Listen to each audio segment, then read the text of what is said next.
नमस्कार दोस्तों, आपका स्वागत है 365 डे चैलेंज। इस चैलेंज में क्लास 10 से संबंधित प्रतिदिन 5 महत्वपूर्ण क्वेश्चन करते हैं और आज हमारा है डे 5 और डे 5 को हम लोग करेंगे पॉलिटिकल साइंस।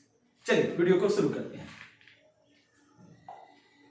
हम लोग पढ़ने जा रहे हैं पार्ट एक है पॉलिटिकल साइंस में सत्ता की साझेदारी। सत्ता की साझेदारी से हम लोग 5 क्वेश्चन नहीं करेंगे, ये ऐसा होगा कि 10-15 क्वेश्चन कवर हो जाएगा और साथ ही ये महत्वपूर्ण क्वेश्चन है जो हर साल बनता है। कम से कम 5 नंबर का क्वेश्चन तो बनेगा ही बनेगा। चलिए शुरू करते हैं।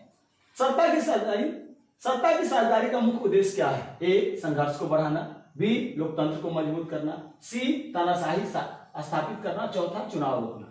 आपको अगर आंसर पता है तो कमेंट बॉक्स में बताइए। हम वीडियो को आगे बढ़ाते हैं। हम लास्ट में आपको वीडियो के लास्ट में आपको 5 क्वेश्चन का आंसर बताएंगे और डिटेल के साथ 10-15 क्वेश्चन कवर हो जाएगा। चलिए, बेल्जियम, दूसरा क्वेश्चन है, बेल्जियम किस कारण प्रसिद्ध है? किस कारण से? कौन सा कारण है जिसके कारण प्रसिद्ध है? पहला युद्ध के लिए, दूसरा है सत्ता की साझेदारी के सफल मॉडल के लिए, तीसरा है तानाशाही के लिए और चौथा है राजशाही के लिए। किस कारण से प्रसिद्ध है? आपको बताना है कि बेल्जियम किस कारण से प्रसिद्ध है। आपको आंसर पता है तो कमेंट बॉक्स में बताइए। चलिए, तीसरा क्वेश्चन, श्रीलंका में कौन सा समुदाय बहुसंख्यक है? श्रीलंका में कौन सा समुदाय है जो बहुसंख्यक है? ये बताना है आपको। ए में तमिल, बी में सिंगली, सी में मुस्लिम और डी में ईसाई। आपको बताना है कि कौन है जो वहां बहुसंख्यक है और बहुसंख्यक मालूम हो जाएगा तो अल्पसंख्यक ही मालूम हो जाएगा। तो इसका भी आंसर पता है तो कमेंट बॉक्स में लिखिए। चलिए अगला क्वेश्चन है, सत्ता की साझेदारी क्यों आवश्यक है? देश के बांटने के लिए, बी, संघर्ष और विवाद को कम करने के लिए, सी, चुनाव समाप्त करने के लिए, डी, सेना बढ़ाने के लिए। किस कारण से सत्ता की साझेदारी जो है आवश्यक है? चलिए कमेंट बॉक्स में आंसर कीजिए। आगे बढ़ते हैं। और 5 नंबर क्वेश्चन है, सत्ता की साझेदारी का एक रूप कौन सा है? 4 ऑप्शन है। ए, तानाशाही, बी, संघीय शासन व्यवस्था, सी, सैन्य शासन और डी है उपनिवेशवाद।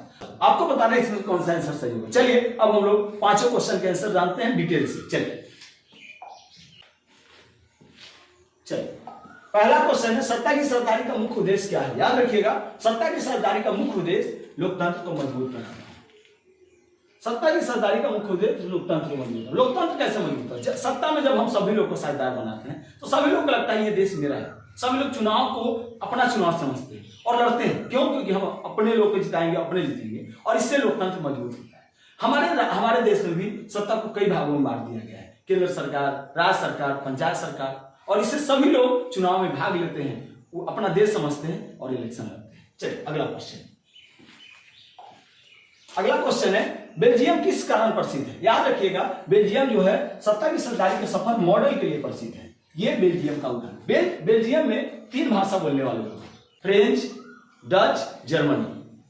वहां झगड़ा चल रहा था। बेल्जियम सरकार ने क्या किया? उन्होंने क्या किया? सत्ता को तीनों लोगों में बांट दिया, सबको समान अधिकार दिया, सब वहां लड़ सकता है और सबके लिए सीट आरक्षित कर दिया गया। इससे क्या होगा? बेल्जियम मजबूत बन गया। बेल्जियम दूसरे देशों के लिए उदाहरण बन गया।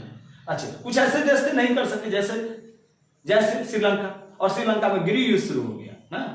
तो ये क्वेश्चन महत्वपूर्ण है। बेल्जियम किसके लिए प्रसिद्ध है? सत्ता की साझेदारी के सफल मॉडल के लिए। चलिए अगला क्वेश्चन है, श्रीलंका में कौन सा समुदाय बहुसंख्यक है? याद रखिएगा, श्रीलंका में सिंहली समुदाय जो है बहुसंख्यक है और यहाँ गृह युद्ध शुरू हो गया। क्यों? क्योंकि तमिल अल्पसंख्यक है। ये क्या है? अल्पसंख्यक। और वहां पर क्या किया गया? जो भी अधिकार और कानून बनाया गया, किसके पक्ष में बनाया गया? सिंहली के पक्ष में। और सिंहली भाषा को राजभाषा का दर्जा दे दिया गया, बौद्ध धर्म को अपना लिया गया। इससे तमिल लोगों को लगा भाई हमें तो कोई देख ही नहीं रहा है और वहां गृह युद्ध शुरू हो गया। ये लंबा गृह युद्ध चला और श्रीलंका का जो सत्ता मॉडल था वो सफल नहीं रहा। ठीक है, अगला क्वेश्चन है, सत्ता की साझेदारी क्यों आवश्यक है? देश को बांटने के लिए, संघर्ष और विवाद को कम। याद रखिएगा, सत्ता की साझेदारी संघर्ष और विवाद को कम करने के लिए आवश्यक है। क्यों? सत्ता की साझेदारी होने से सभी लोग चुनाव में भाग लेते हैं, सभी लोग इलेक्शन लड़ते हैं, उन्हें लगता है कि देश मेरा है। केंद्र सरकार, राज्य सरकार, पंचायत, छोटे वार्ड, पंच, सरपंच, यहां तक इलेक्शन होता है और इससे सभी लोग को सत्ता में भागीदार बनने में मौका मिलता है और इससे विवाद कम होता है। सबको अपना देश समझ आता है, देश आगे बढ़ता है। शक्ति को भी बांट दिया गया है, व्यवस्थापिका, न्यायपालिका, कार्यपालिका। नहीं, क्यों? क्योंकि एक जगह शक्ति रहेगा तो दुरुपयोग होगा। इसीलिए सत्ता की साझेदारी बहुत जरूरी है। चलिए अगला क्वेश्चन है, सत्ता की सरदारी का एक रूप कौन सा है? आंसर है संघीय शासन व्यवस्था। संघीय शासन व्यवस्था क्या होता है समझिए। शक्ति को दो भागों में बांट देना, एक केंद्र स्तर पर, एक राज्य स्तर पर, संघीय शासन व्यवस्था। नहीं, वहां पर केंद्र सरकार के पास रक्षा संबंधी कानून बना सकता है, विदेश नीति देख सकता है। राज्य सरकार राष्ट्र का काम करेगी, शिक्षा देख सकती है, कृषि देख सकती है। नहीं, और इससे क्या होता है, लोकतंत्र मजबूत होता है ना महत्वपूर्ण।